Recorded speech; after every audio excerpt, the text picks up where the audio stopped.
Muslim tyaba sebo ne banyabo. Uganda tebigwayo. Nyina ekintu kye ndowoozezza nti twananyumizaako munammwe. Ku bimu ku bibaddewo weekend bwe mbigattagatta kukyali ngenda kugatta a few things ebimu biringa biri complex naye bwe bigatta. Naku z'omwezi nga lumu August leero 8. Kangambye nti UPDF CDF yatongozza ekibumbe ky'omusajja gwe bayita Yoni libalisaleko erinnya lye Yoni Netanyahu. Yoni Netanyahu yali musirikale w'amagye ga Israel. Yali kamanda, yali aduumira amagye agajja okulumba Uganda mu 1976. Abasajja balowoozebwa nti baali ba Palestine nga kwegasseeko n'akabinja k'Abajamani.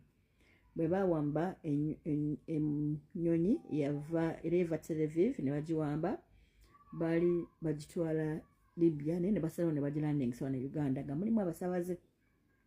Kati bwe balandinga wano Uganda nga bawambye abantu abalimu, Abapalestine abo balina demands nga demand zaabwe zaali nti Abaisirairi baali balina ba prisoners baabwe bangi Abapalestine bwe baali basibidde mu bifo eby'enjawulo ng'era bali babasaba babate nga ke kwakolezo kabataddewo nti mutte abantu baffe naffe tute abammwe. So ekirimu ekisooka nti abasajja n'Abapalestine baali bareactinga ku mbeera eyaliwo ey'okukwata abantu baabwe. Abantu abamu bagandi balaga abantu bano nga bwe ba aggressors balumbaganye ne bagala okutunulira ki ekyali olubereberye. Naye si ensonga gye ngendako yino. Batuuka wano Uganda, President Idi Amin n'agezaako okulaba bw'azanya wakati w'abalumbaganyi n'abali abakwata. Mu kuteesaganya nabo ne bayambako abantu abataali Bayisirayiri abataali bajju ne babata ne bagenda ne basigaza bwe balowooza nti balina akakwate n'Abayisirayiri. Mbozi zaabwe bavaako akabasa bwe bagenda ne basanga Abayisirayiri ne babuulira pulaani ya Uganda bw'efaanana, ekifo kibalimu bali ludda wa, embeera efaanana etya. Neyamba Abayisirayiri abali batandise okuteesaganya n'abawambi bano oba batujju ne baguma okulumba. Ne bwe bajja Uganda, ffe eri Uganda baalumba nsi yaffe. They attacked our country. Abayisirayiri baalumba ensi yaffe in 1976 ku kisaawe kyaffe ne bajja battiramu abasirikale baffe. History egamba nti abasirikale ba Uganda mwafiiramu abasirikale nga 45.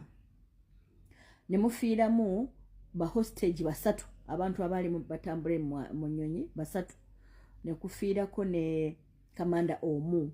Kamanda oyo muganda wa president wa Israel kati aliko. Ne bibaawo ne bataasa abantu ne bagenda. Naye Amin yali abakuume wano nga tebana kye babadde mpaka lwaliwo obulwanaganya.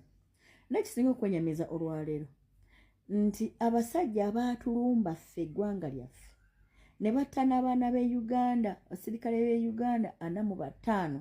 Famire zaabwe tezidangamu balaba, abaana baafa bali on service. Omusajja yakulembera eggye lyatulumba. Uganda yamuwadde ekirabo okumuzimbira ekijjukizo ne bakiteeka entebe ku kisaawe ekikadde olw'okumusiima. Naye ng'ekiba kikola, incident 3 zibaddewo mu wiiki eno nga zikwanagana. Ekyo bakikola mu wiiki y'emu yennyini bwe bagendedde mu Parliament okusaba amagye ga Uganda gakkirizibwe gagende Gaza mbu gakuume obutebenkevu.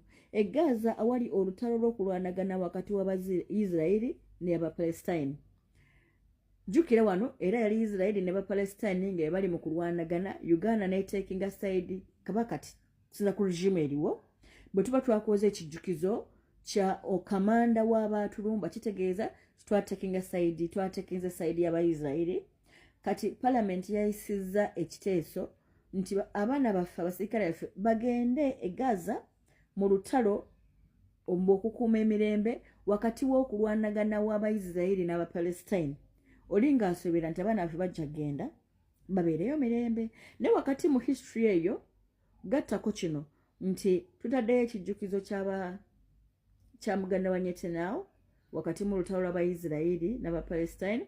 tutaddeyo abasirikale bagende Gaza wakati mu lutalo lw'Abayisirayiri n'Abapalestine nga balwanira ku sayidi y'Abayisirayiri ne tumala ne tugenda mu lunaku lumu tutaddeyo kooti esala omusango gw'omukazi eyattibwa Susan Magala amuwa ekimuli eky'emirembe nga bwe tugamba ne tumala ne tuparedinga abasiraamu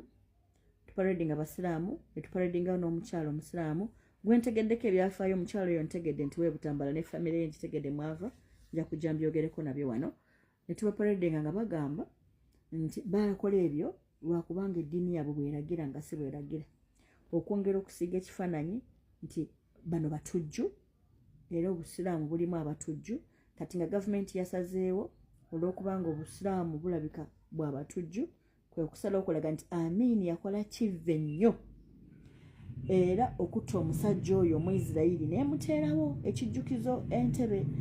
Amin yakola kivve ng'omutujju n'abasiraamu bano ali mu kooti abasiraamu bano bakoze kivve ng'abasiraamu era Uganda egenda kulumba abasiraamu e Gaza Abapalestine ebalwanireyo. Mukama atusaasire.